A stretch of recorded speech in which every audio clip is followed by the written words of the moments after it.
Chapter 364, Cathedral of Serenity. What about the rest of the magician's principles?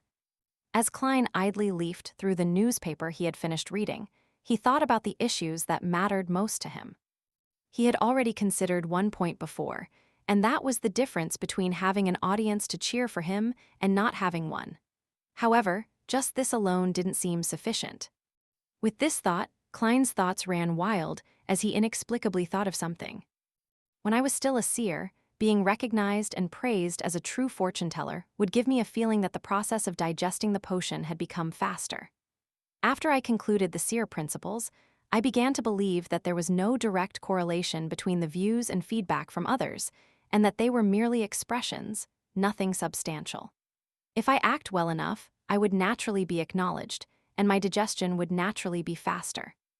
That is to say, I had always believed that they were two different responses with the same gains, and not something related to causality. But now, there's the choice of receiving an audience's applause. If it does help me digest the potion, does it mean that some performances really require feedback, and the way that others view me can subtly affect the progress of my potion's digestion? By extension, would the establishment of the churches by the 7 Orthodox gods, the spreading of their faith, and the nurturing of their followers partially be a result of this? This is truly a sacrilegious thought. I am indeed not a person who sincerely worships gods. I will praise them, but I won't blindly believe in them. Klein quickly adjusted his train of thought as he searched for another angle of attack. He repeatedly compared the subtle differences between seer, clown, and magician. Gradually, he came up with an idea. In comparison, does a magician, who needs to perform, possess the need to take the initiative? Taking the initiative to perform, instead of being passive like a seer or clown. From the perspective of fate, it also fits. From a seer's reverence of fate, a clown's characteristic of being teased by fate while still maintaining a smile, and finally a magician who takes the initiative to challenge fate. Even if the result is nothing real or substantial, he will still receive the audience's applause from his deception. Klein nodded indiscernibly as he planned to make attempts in taking the initiative to perform. Where should I start? It should be something relatively less dangerous. I can consider the imprisonment of that vampire named Emlyn White by Father Atravsky. However, I need to confirm that this group of non-humans abide by the law and only engage in petty theft at the worst. Where do Emlyn's companions stay on the southern side of the bridge? I can't really remember. I'll have to use divination to jog my memories. I'll also confirm how dangerous it is. Having come to this conclusion, Klein put down the newspaper, got up, and went upstairs. It had to be said that he didn't have any other motivation to actively involve himself in something that had almost nothing to do with him. It wasn't his personality, but in order to act, he had to force himself to do so. This is considered rather simple for me. How would a straight male act as a witch and demoness of pleasure? It's no wonder the City of Silver emphasizes that you're only acting. Klein suddenly understood the meaning of the admonition. City of Silver, in a dark room at the top of the spire. Chief of the 6-member council, Colin Iliad, stood in front of a window, staring at the Silver City which was shrouded in darkness and lightning. Those beams of light illuminated his disheveled white hair, revealing his twisted and hideous old scars on his face, as well as the deep wrinkles on his face and his worried eyes. After an unknown period of time, Colin turned and looked at a dark corner. He asked in a deep voice, "Find anything?" In the corner, a shadow stood up. It was pitch black as it shot towards the wall, twisting and whirling. Its voice carried the feeling of metal rubbing against metal, and it was rather jarring to the ears. After Derek Berg returned home, he showed some signs of abnormality, but there was no immediate need to deal with it. Colin nodded slightly and said, "What did he do?" With the help of the mystical item at the bottom of the spire, the rampager and the clone of the mysterious figure were eliminated. However, he had constantly suspected that the matter had not been completely resolved. The former captain of the exploratory team suddenly lost control. The mysterious person recklessly took action after enduring for a full 42 years, without any consideration for the traps or the consequences. All of this made Colin, who had killed and hunted many monsters, instinctively feel that something was amiss. Therefore, he believed that this was a deliberate choice made by the mysterious man. Although the real purpose of the mysterious man was still unknown, he definitely had some sort of follow-up method, and it wouldn't be so simple to get rid of him. After using his demon hunter powers and finding no abnormalities, he deliberately pretended to be deceived and directly permitted the youth named Derek Berg to return home. However, he had secretly sent someone to monitor the situation closely.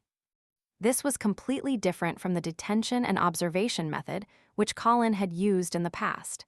It was a change he had no choice but to make. The black shadow that was slightly gyrating replied. After he entered the room, he sat on the edge of the bed and muttered to himself for quite a while. As I was afraid that the mysterious man would discover me, I didn't get too close, so I couldn't clearly hear what was being said. However, I can confirm that this is an abnormal sign. After talking to himself, Derek seemed to become very tired and fell asleep very quickly.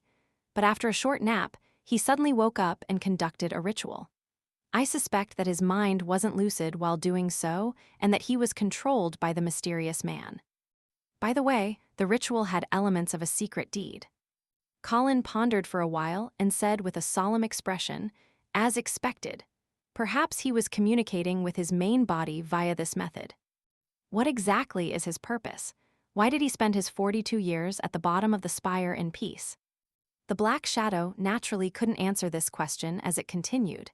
After the ritual, Derek no longer showed any abnormal behavior. Does this matter need to be dealt with immediately? If that mysterious person's main body is attracted here, we might not be able to deal with him. Colin remained silent for a few seconds before saying, "Continue the observation. That mysterious person has yet to show any substantial malice, so our reaction can't be too intense." Sai, do you remember that prophecy? It's almost time for disaster to befall. The further we explore, the more strange ruins we find, and the more dangerous the items we harvest. By your will, Your Excellency. The black shadow slowly retreated back into the ground and disappeared. At this moment, in the Berg household, Derek began to cough so violently that his heart seemed to almost burst. Cough, cough, cough. He crouched down and coughed nonstop until his throat began to itch, and he coughed out something. Splat! A translucent object slid across his throat and fell to the ground. It was a worm with the length and thickness of a finger. There were some transparent areas on its body, forming rings. Derek had seen something like this at the bottom of the spire previously, and he was certain that he was already free of Ammon's influence. He bent down and picked up the translucent worm, and finally, he was able to count the total number of rings on its body. There were a total of 12. What is its use? What can it be used for? It seems to be dead. Derek lost himself in thought. Winter County, in the northern part of the Lone Kingdom. A black Gothic cathedral towered over the snow-covered mountains as it occupied a vast stretch of land. In front of it was a cliff, and its surroundings was a vast expanse of whiteness with utmost silence. This was the church of Evernight's headquarters, known as the Cathedral of Serenity. The dark-haired, green-eyed Leonard Mitchell had a black trench coat draped over him as he wore red gloves and walked out of his room. Having successfully advanced and stabilized himself, he hadn't been given the opportunity to participate in any operations yet, as well as some exercises and so-called mysticism courses. After going around a corner, Leonard saw a staircase leading down. There, he saw Captain Dunn Smith, with a pair of dark gray eyes and dressed in a black trench coat, and Klein Moretti, who exuded a bookish demeanor standing there, smiling and waiting. He tilted his head back and sighed. My memory has also gotten worse. I've already forgot that the two of you no longer exist. Leonard looked away and walked down the stairs to the first floor of the cathedral. He knocked on the door and entered a small room. There were chairs in the room, and some nighthawks wearing red gloves sat around inside. Leonard found a seat at random and sat down, smiling as he chatted with his friends. After a while, the high-ranking deacon, Crestet Sesamir, with his propped-up collar covering his chin and lips, walked in, sat right in front, and said to the crowd, "Today's class will inform you of things you need to pay attention to. As Red Gloves, you will travel to different places, and there's a high chance of encountering dangerous high-sequence beyonders. If their intent is obvious and they want to kill you, the only thing you can do is leave a trail behind you so that the subsequent investigators will be able to find the appropriate clues. The exact methods include. But most of the time, high-sequence beyonders won't always attack you directly. They will utilize you based on all sorts of factors. You must be alert enough to not be fooled, and here are a few things that we have summarized. Sitting in the back, Leonard listened with a smile and great attentiveness. His target for revenge was a high-sequence beyonder. Sesamir paused for 2 seconds and continued. In the first case, some high-sequence beyonder will pretend to be hidden existences, using promises and hope to deceive you into reciting his corresponding description. In the second case, some high-sequence beyonders might be restrained in a sealed state. They will act as mystical items that can help you get out of your predicament.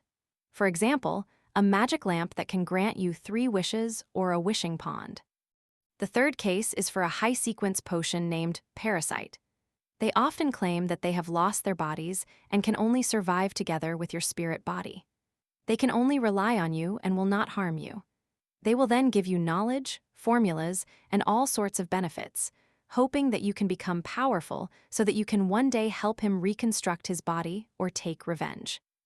In reality, the beyonders with parasites will only become nutrients for the parasite, thus prolonging the parasite's lifespan and condition. As Leonard listened, his smile faded,